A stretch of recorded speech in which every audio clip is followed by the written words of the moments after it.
गाँव पकड़ो हाथों में तलवार। कहता कोई हर लड़की चाहती है कि मेरा भाई है ना राजा बली जैसा हो। बजरंग बली का मंदिर है वो। किसका मंदिर है? सालेसरवाड़ा। और बजरंग बली किसका था? हमारा राजा था। किसका राजा था? अशोक, सम्राट अशोक के 17वीं पीढ़ी का पोता है वो। तो आपके मंदिर इन्होंने कब्जा कर लिया। मठ था वैसे वो। आपके मंदिर इन्होंने कब्जा कर लिया, आपका राजपाट इन्होंने कब्जा कर लिया। हम ही जाके सोना चढ़ाते हैं, हम ही जाके वो चढ़ाते हैं। उनके कोई एक आप बढ़िया से बढ़िया आपको दोस्त देखना, बढ़िया आपका निगाह मारना आज के बाद, इससे पहले कभी नहीं। अब जाना उसके घर में, अब जहाँ आपके दोस्त उस घर में, तो रसोई से लेके बाहर तक हर जगह जा सकते हो अंदर घर में। जैसे अब मैं जहाँ जाता हूँ तो घर में जरूर अंदर घूमता हूँ।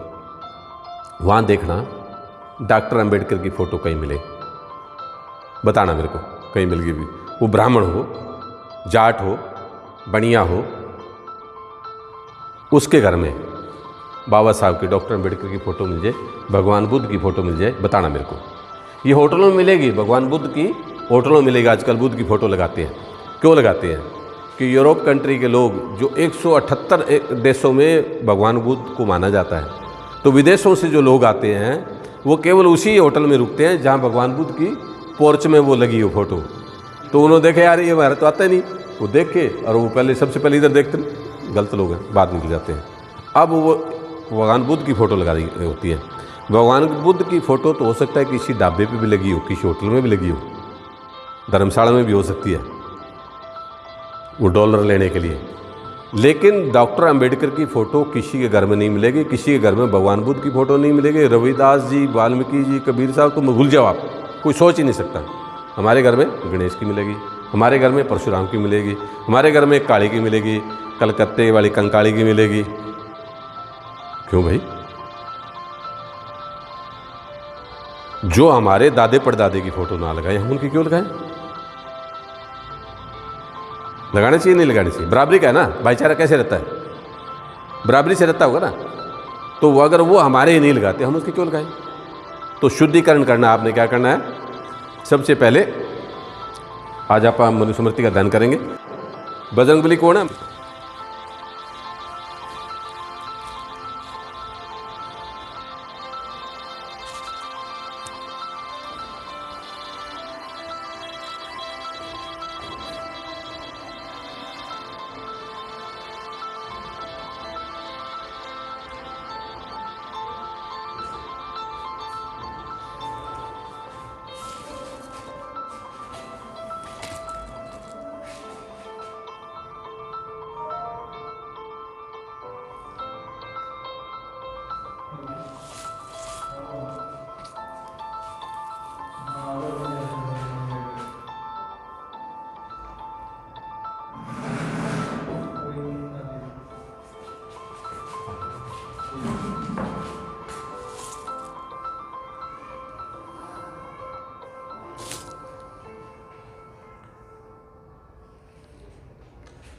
आपने बोलो।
साधारण भारत के सभी साथियों को जय भीम।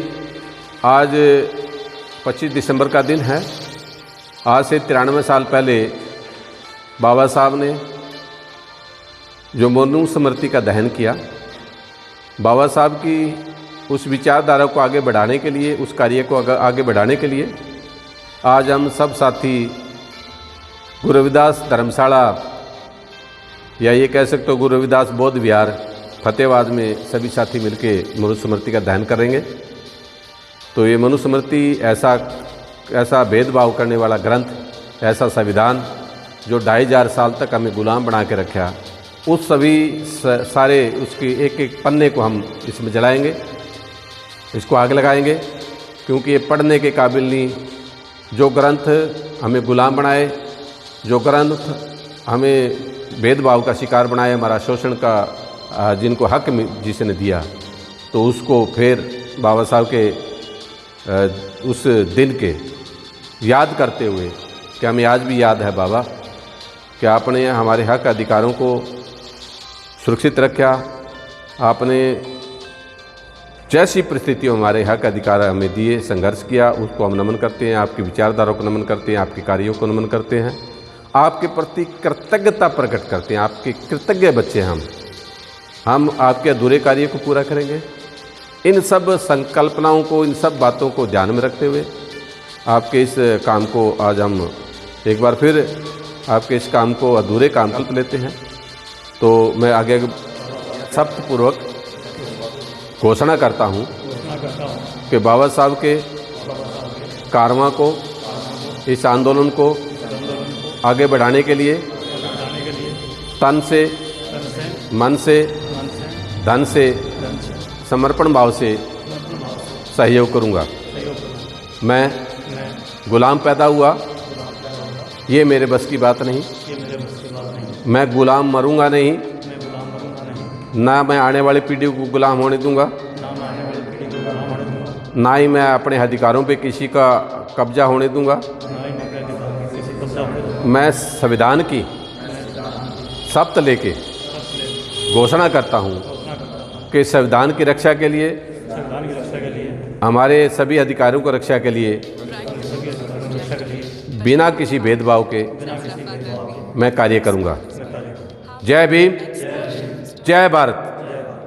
दान करवा।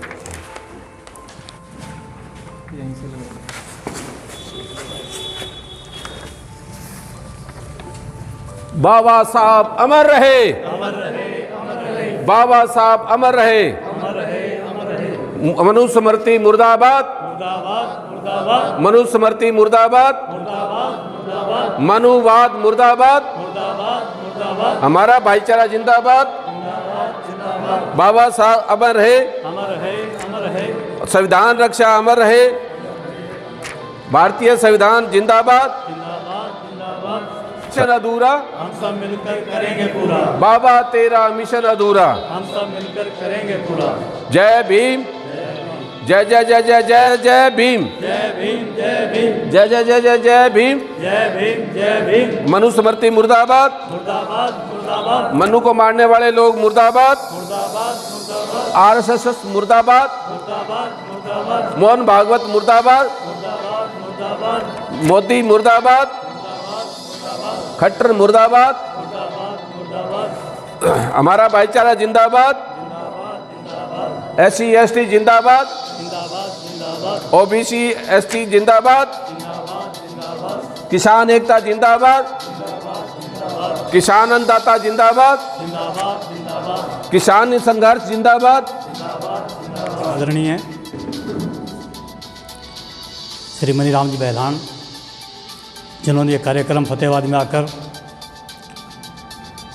शायद फतेहाबाद के इतिहास में पहली बार ये कार्यक्रम हुआ है मनुस्मृति दहन का, इसलिए मैं इस धर्मशाला में और फतेहाबाद शहर की ओर से इनका हार्दिक स्वागत करता हूँ। आप लोग भी तालियों से इनका अभिनंदन करें। आदरणीय साथियों, सभी युवा नौजवान बैठे हैं।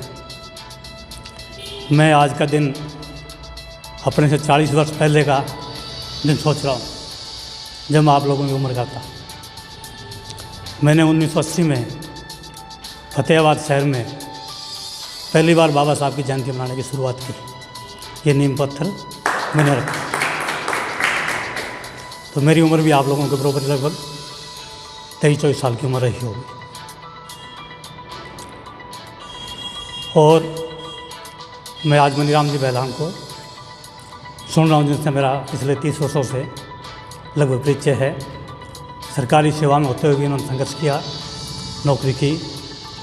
लोग डरते हैं नौकरी करते हुए, बदली से डरते हैं। इन्होंने उस टाइम पर संघर्ष शुरू किया और अब ये रिटायरमेंट लेने के बाद भी, जब लोग रिटायर होने के बाद में घर में बैठते हैं बेटे बेटियों पोते पोतियों खिलाने के लिए, इन्होंने संघर्ष को जारी रखा है और कर रहे हैं बड़ी हिम्मत के साथ। तो इसके लिए मैं इनका धन्यवाद करता हूँ। 1981 की बात है, क्योंकि जब 14 अप्रैल 1980 मैंने अम्बेडकर जयंती मनाई, पूरे शहर में, पूरा जिला हिसार में भी एक फ़ोटो नहीं मिलता था। दिल्ली से जाकर मैं एक फ़ोटो लेकर आया था बाबा साहब का, इतना बड़ा फ़ोटो। तो 1981 में मान्यवर कांशीराम जी यहाँ पर आए DS4 के माध्यम से, और वो चाहते थे भी समाज के कुछ लोगों से मिलें, बात करें। आज करीब 10-12 लोग आप लोग यहाँ हैं। उस टाइम पर बड़ी मेहनत करने के बाद में कांशीराम जी के बुलाने पर हम 6 आदमी इकट्ठे हुए। 3 आदमी 6 किलोमीटर में गांव है बिगड़, तो RPI से, रिपब्लिक पार्टी ऑफ इंडिया से जुड़े हुए लोग थे। कामरेड खेताराम जी, शंकर लाल जी, एक उनके साथ और थे। 3 आदमी बिगड़ गांव से आए और 3 हम फतेहाबाद शहर के थे, जिसमें एक मैं था। और मान्यवर कांशीराम जी ने हमें मीटिंग की और बताना शुरू किया मिशन को, DS4 के मिशन को। तो लंबी बात को नहीं करूँगा, क्योंकि डॉक्टर ने मना किया है। परसों मैंने आँख बढ़वाई है और आज बैलान साहब की वजह से मैं आया हूँ, नहीं तो उसमें शायद कर नहीं आता हूँ। तो आज तो हम लोग यहाँ धर्मशाला में छत के नीचे बैठे हैं, कुर्सियों पर बैठे हैं। हमारी वीडियो रील बन रही है, माइक है। जब कांशीराम जी 1981 में आए तो हम 6 आदमी इकट्ठे हुए और बैठने के लिए कहीं जगह नहीं थी, क्योंकि शहर में ना कोई होटल था, ना कोई धर्मशालाएँ थी। ये रोड में धर्मशाला की बिल्डिंग बन रही, जो बनी हुई है, पुरानी हो चुकी। उसके चौबारे के ऊपर हमें जगह मिली बैठने के लिए। कोई वाल्मीकि मंदिर, रविदास मंदिर, कोई जगह नहीं थी हमारे पास बैठने के लिए, कांशीराम जी के साथ मीटिंग करने के लिए। तो बुला तो काफ़ी आदमी को रखा था, 20-30 आदमी बुलाया था, लेकिन 6 आदमी पहुँच गए। बैठने के लिए जगह नहीं थी। तो मैं आपको पुरानी बात बता रहा हूँ कि वो फर्श बनाने के लिए रोड़ी जो बिछी होती, ईंटों की रोड़ी, वो रोड़ी बिछी हुई थी फर्श के ऊपर। अब उस पर रोड़ियों पर कैसे बैठे, पत्थर होते हैं। अब खड़े खड़े देख रहे हैं, नहीं कोई व्यवस्था नहीं, कोई दरी नहीं हमारे पास, कुर्सी नहीं, कुछ भी नहीं बैठने के लिए। तो साहब कहने लगे कि बैठो। अब पत्थर पर कैसे बैठे जाए, ऊपर नीचे कोई लेवल भी नहीं है। तो साहब ने एक ईंट उठाई, ईंट उठा कर उस ईंट पर बैठ गए। बोलो मैंने अपनी कुर्सी बना ली, आप भी अपनी बना लो। तो हम लोगों ने वो ईंटें रखकर उसको बैठे और मीटिंग उनकी सुनी। साहब की पहली मीटिंग, क्लास लगाते थे वो, जैसे भी बैलान साहब ने आपको इतिहास के बारे में बताया। तो उन्होंने कागज़ लिया, पेन निकाला अपनी जेब से, और पहले तो पेन के बारे में बताया, 1585 का फार्मूला आप लोगों ने सुना है। फिर कागज़ के ऊपर दायरे बनाए। ये पहला घेरा जो है, बड़ा घेरा, ये 15% लोगों का है। फिर 25 का SC का है, ST का है, ये OBC का है। तो लठ जो मारने वाले लोग हैं, जो OBC के लोग हमारे साथ में, जब भी लड़ाई हमारी होती है तो OBC के लोग ही हमारे साथ में, चाहे जाट है, गुज्जर है, यादव अहीर है, वही हम लोगों के साथ लड़ाई करते हैं। ब्राह्मण सीधी लड़ाई नहीं लड़ता कभी। आखिर में जाके क्षत्रिय लड़ता है, ब्राह्मण तो फिर भी सेफ है। तो उन्होंने हमें बताया और वो मीटिंग शुरुआत की। उसके बाद चलते चलते अब 40 साल हो गए, आप लोग जो है यहाँ पहुँचे हो, बैठने की जगह भी आपकी है। मनीराम जी बैलान जैसे अच्छे वक्ता भी हैं, तो पूरा टाइम दे रहे हैं। तो मैं चाहूँगा कि आप लोग तन मन धन से ऐसे लोगों का सहयोग करें। इनकी गाड़ी, इनका रथ, इनका कारवां ना रुके, और आप में से भी लोग जो है इस कारवां को लेकर चलें।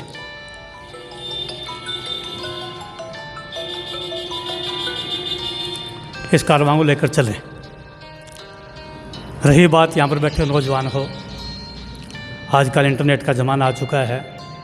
हमारे टाइम पे तो जाकर बोलना पड़ता था, साइकिलें होती थी, साइकिल पे चलते थे।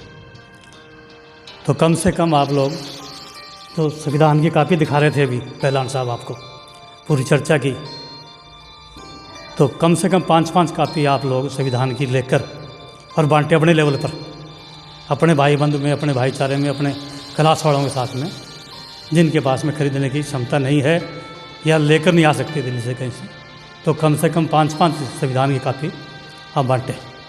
और जो आपके कुलीग, आपके साथ में रहने वाले लोग हैं, उनको भी ये कहें भी आप कम से कम 5 कापी तो बांटो। ज़्यादा कीमत की नहीं, 5 कापी 1000-1200 रुपये की आती है संविधान की कापी। तो जैसे 10 लोग बैठे हैं आप लोग, तो 50 किताबें संविधान की कापियाँ बटेगी आपकी, तो एक दीपक एक रोशनी के रूप में चलेगा। अब वो दीपक हो तो अपना दीपक जो है, रोशनी जहाँ होगी ना वहाँ पर रोशनी होगी, दीपक जलेगा वहीं पर रोशनी होगी। तो एक तो ये आप लोग ये करते चलो। और उसके अलावा जैसे साहित्य हमारा है, बैलान साहब ने काफ़ी बातें आपको बताई, मनुस्मृति, संविधान की बातें, रामचरितमानस, बहुत सी बातें बताई। तो इसी प्रकार से अगर आप साहित्य पढ़ोगे तो दीप से दीप चलता है। अभी एक दीपक से हम लोगों ने कई दीपक यहाँ पर जलाए। जैसे आप लोग स्कूल में पढ़ाते हो, स्कूल में खूब लड़ी मर्दानी, वो तो झांसी वाली रानी लक्ष्मीबाई के बारे में, जबकि लक्ष्मीबाई कभी लड़ाई नहीं लड़ी, लक्ष्मीबाई ने कोई कुर्बानी नहीं दी। और जो तारीख बता रहे हो लक्ष्मीबाई लड़ने की, उसके 20 साल मरने की, उसके 20 बरस तक बाद में मरी है वो, क्योंकि उसकी लक्ष्मी की जगह झलकारी बाई लड़ी और झलकारी बाई शहीद हुई। जो लड़ते हुए पैर झलकारी बाई शहीद हुई, लेकिन नाम लिखा गया लक्ष्मीबाई का। तो ये आप लोगों को जानना जरूरी है। इसी प्रकार से शहीद उधम सिंह के बारे में फतेहाबाद में एक चौक में मूर्ति लगी हुई शहीद उधम सिंह की, पार्क में लगी हुई है, सिरसा में कई जगह लगी हुई है। कम्बोज बिरादरी के लोग बताते हैं शहीद उधम सिंह कम्बोज था। हकीकत में शहीद आजम उधम सिंह कम्बोज नहीं थे, उत्तर प्रदेश के जाटो जाति के थे, चमार थे। लेकिन वो नाम ना देकर और कम्बोजों ने सिर्फ गोद लिया था, क्योंकि ये हमारे नज़दीकी उत्तर प्रदेश के कानपुर के पास से उधम सिंह के माता पिता जाट जाति, चमार जाति समाज से यहाँ आए थे। और ये सुनाम जो है हमारे साथ में पड़ोस में पंजाब में, सुनाम के ईंट भट्टे पर काम करते थे उसके माता पिता। और वहीं पर जो माता को टीबी हुई, माता ख़त्म हो गई। पिता जो थे उधम सिंह के, 2 भाई थे उधम सिंह, और तो पिता थे वो भी टीबी की बीमारी से ख़त्म हुए। तो उससे पहले उधम सिंह और उधम सिंह के बड़े भाई को जो अमृतसर में अपने बच्चों के लिए क्या बोलते हैं, यतीम खाना उर्दू में है, हाँ जी, अनाथ आश्रम, अनाथ आश्रम में उनका नाम लिखाया गया, उधम सिंह का, उधम सिंह के भाई का। तो वहाँ पर असलियत में जो नाम है उधम सिंह का और उधम सिंह के पिता का नाम वहाँ पर दर्ज है। बाद में जिन्होंने गोद लिया है, कम्बोज जिसकी औलाद नहीं थी, उन्होंने गोद लिया है, उसका नाम भी वहाँ दर्ज है कि वो उस आदमी ने गोद लिया है। तो इसका मतलब हमारे थे, हम लोगों ने नहीं पढ़ा इसलिए भूल गए। ऐसे और बहुत से उदाहरण हैं जो साहित्य में आपको मिलेंगे और आप लोग जानोगे इनको। तो साहित्य, मेरा साहित्य का काम है, भारतीय दलित साहित्य अकादमी हरियाणा प्रदेश का अध्यक्ष होने के नाते मैं साहित्य से जुड़ा हूँ। तो आप लोग जो है साहित्य को पढ़ें, अपने इतिहास को जानें और समझें। बहुत सी बातें आपको बताई। इसी प्रकार से संगठन में शक्ति है। बैलान साहब जो रथ यात्रा लेकर हम निकलेंगे, प्रोग्राम बढ़ा रहे हैं, तो रथ यात्रा चलेगी, उसके लिए भी आप लोगों को ताकत चाहिए। मुझे याद है, एक और स्मरण बताता हूँ, मान्यवर कांसीराम जी जब साइकिल यात्रा लेकर आए पंजाब से, सिरसा से होकर फतेहाबाद में आए, तो रात को हम लोगों ने बस स्टैंड के पास में एक धर्मशाला है, श्री राम सेवा समिति धर्मशाला, उस धर्मशाला में कांसीराम जी को और जो साइकिल यात्री थे उन सबको वहाँ ठहराया गया। हम लोगों ने रोटी व्यवस्था की, जैसी थी दाल रोटी, रात को उनको सोया वहाँ पर। लेकिन सुबह जब उनको चलना था, उस टाइम पर हरियाणा पंजाब में उग्रवादियों का जोर बहुत था, आतंकवाद था बहुत ज़्यादा। तो यहाँ पर CID पुलिस के लोगों ने घेर लिया। फतेहाबाद सब डिवीज़न था, डिस्ट्रिक्ट नहीं था। घेर लिया भी, साइकिल यात्री यहाँ से नहीं निकल के जाने देंगे। धारा 144 लगी हुई है, 1-1, 2 आदमी लेकर आप साइकिल जा सकते हो। और बाज़ार में साइकिल यात्रा कांसीराम जी की नहीं जाएगी। हमने सुबह साहब से बात की भी, CID वाले, पुलिस वाले सब मना कर रहे हैं और जाने नहीं देते आपको, कैसे करें। तो कांसी राम जी कहने लगे कि मैं इतनी दूर से जब पंजाब से चल कर आया हूँ हरियाणा में, वहाँ पर नहीं रुकूँगा तो मैं नहीं यहाँ, लेकिन आप एक काम करो। मैं जी बोलो। तो धारा 144 लगी हुई है, तो हमारे पास आदमी 20-30 है इस टाइम पर रात को जो रुके हैं, तो अगर आप 144 से 150 आदमी कर दो यहाँ साइकिल वाले, तो फिर बोले मेरे को रोकने वाला नहीं है, 144 से ऊपर कर दो आप। तो मैंने कहा जी ठीक है। तो यहाँ पर चप्पल इंडस्ट्री होती थी, प्लास्टिक के हाथों की चप्पल बनती थी। कानपुर के, आगरा के काफ़ी मजदूर थे, राजस्थान के थे, लुधियाना पंजाब के थे। तो मैं उस टाइम चप्पल मजदूर संगठन का प्रधान था, और करीब 600-700 लोग चप्पल बनाने का काम करते थे यहाँ। तो मैंने रात जो साइकिल होती थी, कुछ साधन नहीं था, मोबाइल था ही नहीं, टेलीफोन भी नहीं था, तो साइकिल पर जा के उन लोगों को इकट्ठा किया। भाई आप अपनी साइकिल या किसी से मांग के साइकिल, सबके पास साइकिल भी नहीं होती थी उस टाइम पर। फिर साइकिल लेकर सुबह 9 बजे राम सेवा समिति धर्मशाला पहुँचो, हमने कांसी राम जी की यात्रा को यहाँ से निकालना है। ऐसे हमने करीब 150-200 साइकिलें इकट्ठी की, और वो साइकिलों का जुलूस पूरे बाज़ार में से होते हमने निकाला है। तो ऐसे हम लोगों ने संघर्ष करके काम किया, इस कारवां लेकर आए। अब चाहते हैं इस कारवां को आप लोग चलाते रहो। इसी के साथ बहुत बहुत बैलान साहब का, आप सबका बहुत बहुत धन्यवाद। जय भीम, जय भारत। जब भी काल हो, ठीक है, थैंक यू, जय भीम।